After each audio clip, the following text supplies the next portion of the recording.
दिलीप कुमार राज कपूर द्वारा खोजे जाने वाले सबसे बड़े सितारे थे। ध्यान रहे, उस समय राज कपूर खुद फिल्ममेकर नहीं थे। दोनों में एक दूसरे के करीब रहते थे और एक ही कॉलेज खालसा कॉलेज में जाते थे। और जाहिर तौर पर यह तब था जब राज कपूर ने यूसुफ खान से कहा था, तुम एक स्टार हो सकते हो। दिलीप कुमार के अभिनय की एक पहचान यह थी कि उन्होंने अपनी पंक्तियों को कोमल, लगभग समझ में आने वाला तरीका बताया। कई लोगों के विश्वास के विपरीत, यह कैमरों के लिए अनुकूलित शैली नहीं थी। कुमार कहते हैं कि असल जिंदगी में भी वह बहुत मृदुभाषी थे। वह इसके लिए अपने माता पिता को श्रेय देते हैं, इस ओर इशारा करते हुए कि उनकी मां बहुत कोमल थी और उनके पिता कभी परेशान होने पर भी चिल्लाते नहीं थे। राज कपूर की सभी स्टार राय सलाह के लिए, दिलीप कुमार वास्तव में एक अच्छा फुटबॉल खिलाड़ी बनना चाहते थे। उनके पिता चाहते थे कि वह शतरंज पर ध्यान केंद्रित करें। पहली बार वे असहमत नहीं होंगे। वो स्कूल में बहुत अच्छे खिलाड़ी थे और अपने स्कूल के फुटबॉल संघ के सचिव थे, लेकिन रियल लाइफ के विचार कुछ और थे।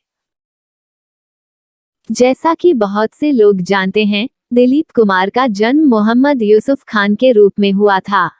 उन्होंने हिंदी फिल्म दिग्गज देविका रानी की सलाह पर अपना नाम बदलकर दिलीप कुमार रख लिया, जिन्होंने उन्हें बॉम्बे टॉकीज के लिए काम पर रखा था, जो एक और कहानी और एक और बिंदु है। हालांकि उन्हें कई लोगों के लिए यूसुफ साहब के रूप में जाना जाता था। हालांकि दिलीप कुमार अपने अभिनय कौशल के लिए जाने जाते थे, लेकिन उन्हें अच्छा गाने के लिए भी जाना जाता था। हालांकि उन्होंने केवल एक बार स्क्रीन पर मुसाफिर 1957 में गाया, जहां उन्होंने लगी नहीं छोटे राम कहे जिया जय गाया।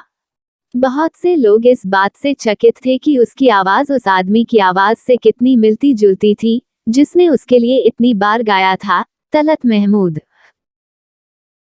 उर्दू में उनकी दक्षता ने उन्हें 1942 में बॉम्बे टॉकीज महान देविका रानी के स्वामित्व वाली में एक पटकथा लेखक के रूप में नौकरी दिला दी। उन्हें 1250 रुपये प्रति माह पर काम पर रखा गया था। उन्हें कम ही पता था कि वो बोलने वाली पंक्तियों को लिखने की तरह एक महान कला बना देंगे।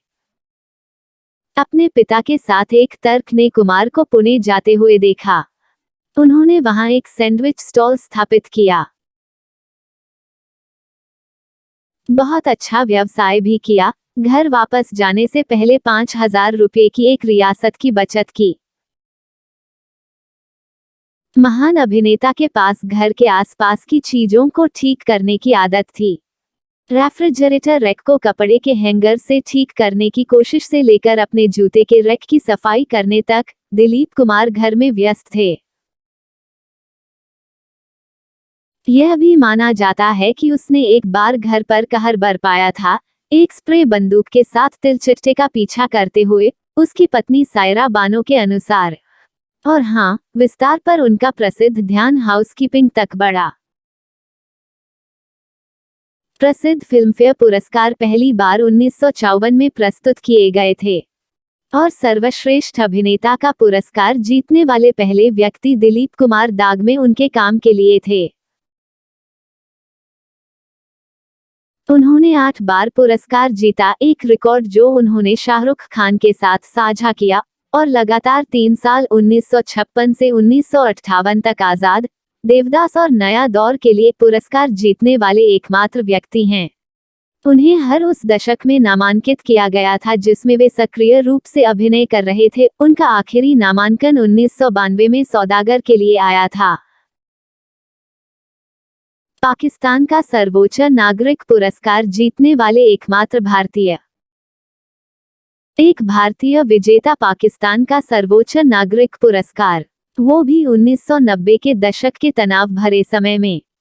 खैर, दिलीप कुमार को 1998 में निशान-ए-इम्तियाज से सम्मानित किया गया था। इस पुरस्कार ने कुछ राजनीतिक दलों के शामिल होने के साथ ही एक भयंकर विवाद को जन्म दिया, लेकिन कुमार को अंततः यह मिल गया। वो यह सम्मान पाने वाले एकमात्र भारतीय हैं।